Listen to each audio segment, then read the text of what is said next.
भाई साहब 5 साल कैसे बीते, संतुष्ट है गहलोत सरकार के कार्यकाल से?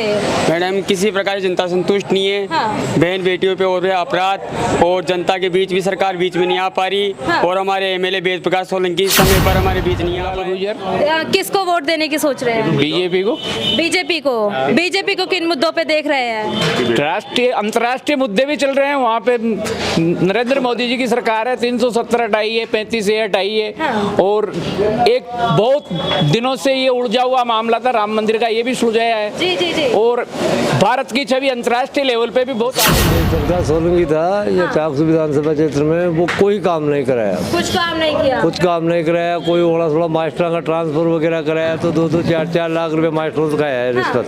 गहलोत सरकार तो कहती थी 1 से 10 तक गिनोगे कर्जा माफ हो जाएगा किसानन का। कोई कर्जा माफ नहीं हुआ। उन्होंने 10 दिन के लिए बोला था, तो 10 दिन में कोई 5 साल में कर्जा माफ नहीं। देख रहे जनदूत न्यूज और मैं हूं आपके साथ पिंकी पांडे।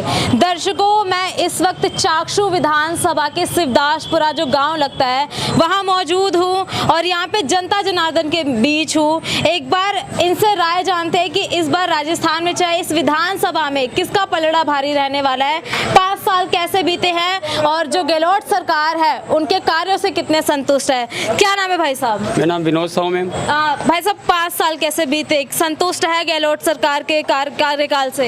मैडम किसी प्रकार की जनता संतुष्ट नहीं है। हाँ। बहन बेटियों पे हो रहे अपराध और जनता के बीच भी सरकार बीच में नहीं आ पा रही। हाँ। और हमारे एमएलए वेद प्रकाश सोलंकी समय पर हमारे बीच नहीं आ पाए। हाँ। और जो भी कोई कार्य होता है उनको अवगत कराते हैं। हाँ। वो काम नहीं हो पाता। मैंने एक छोटी सी अपील की थी। हाँ। कि जो अगर आप बच्चों के लिए कुछ कर रहे हो गवर्नमेंट स्कूल के बच्चों के लिए, हाँ। तो हमारे यहाँ से लो फ्लोर बसें जाती जी। है, तो उस ड्रेस को स्कूल में फ्री क्यों नहीं है? अच्छा। बसों में फ्री क्यों नहीं है वो ड्रेस? जो गवर्नमेंट की ड्रेस है उस बच्चों के लिए मैंने मांग की थी यहाँ से, क्योंकि मैं दुकान लगाता हूँ, यहाँ पे बच्चे खड़ी रहती है। बच्चों के साथ बहुत नाइंसाफी, उनको गाड़ियों में बैठाया नहीं जाता था। अच्छा। और सोलंकी जी को मैंने 2-3 बार लिखित में दिया और उनसे मुंह पे बात की, लेकिन उन्होंने कुछ कार्य नहीं किया।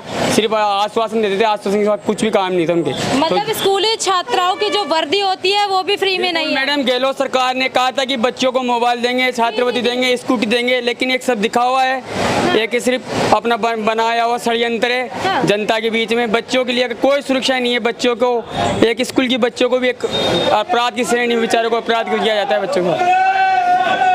वे तो कहते हैं कि क्या नाम है कि 10,000 रुपया 2 लाख रुपया देते हैं बच्चियों को पास आउट करने के बाद। मैडम कुछ भी नहीं है, सब कुछ किताबों में उस वक्त पेपरों के अंदर ही है, सब कुछ भी नहीं है। हाँ। सब जनता के साथ ये धोखा है एक प्रकार से। 5 साल के अंदर जनता के साथ धोखा किया गया है। तो अगले 5 साल किसको देख रहे हैं इस क्षेत्र से? हाँ मैडम, रामू तारबेरो जो कि हमारे बीजेपी के उम्मीदवार है और हमारे चाकसू से लोकल कैंडिडेट है, तो हम उनको ही जिताएंगे और उनके साथ ही लगे रहेंगे। हाँ।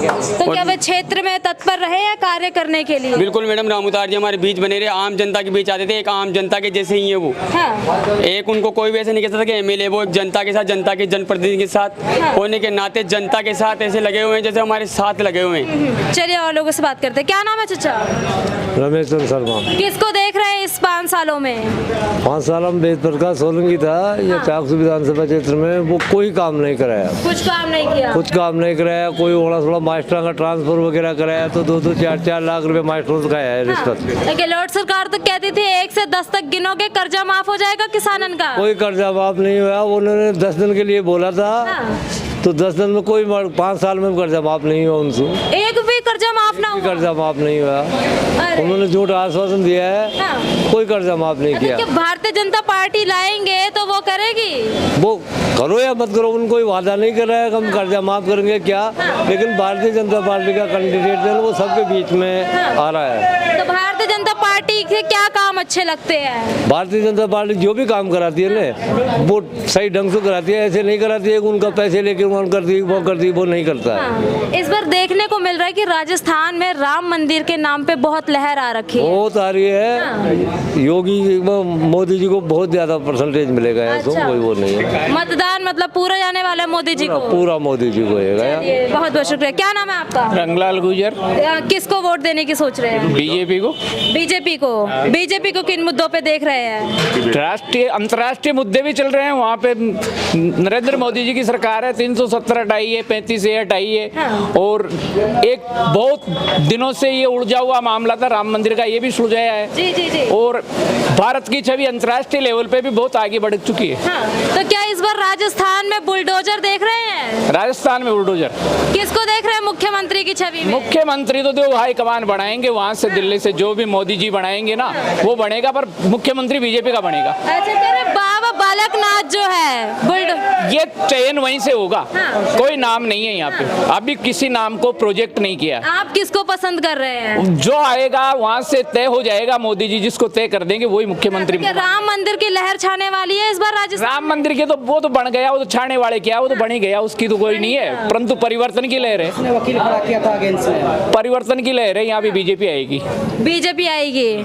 चलिए, क्या नाम है भाई साहब? अब युवा नजर आ रहे हैं। नरेंद्र सिंह हूँ। आप किसको देख रहे हैं इन 5 सालों में? इन 5 सालों में हम सिर्फ और सिर्फ इस समय बीजेपी को देख रहे हैं। युवाओं के साथ जो सरासर धोखा इस कांग्रेस सरकार ने किया है, पेपर लीक का सबसे बड़ा मुद्दा अगर इस राजस्थान में है तो एक गरीब किसान का बेटा कर्जा लेके और कोचिंग जाता है, उसके बावजूद कड़ी मेहनत करने के बाद भी उसका कहीं पे कोई नंबर नहीं है। और पेपर लीक की इतनी बड़ी घटनाएं यहाँ हुई है, पूरे भारत में कहीं भी नहीं हुई। तो पेपर लीक का सबसे बड़ा मुद्दा है और युवा भारी आक्रोश में।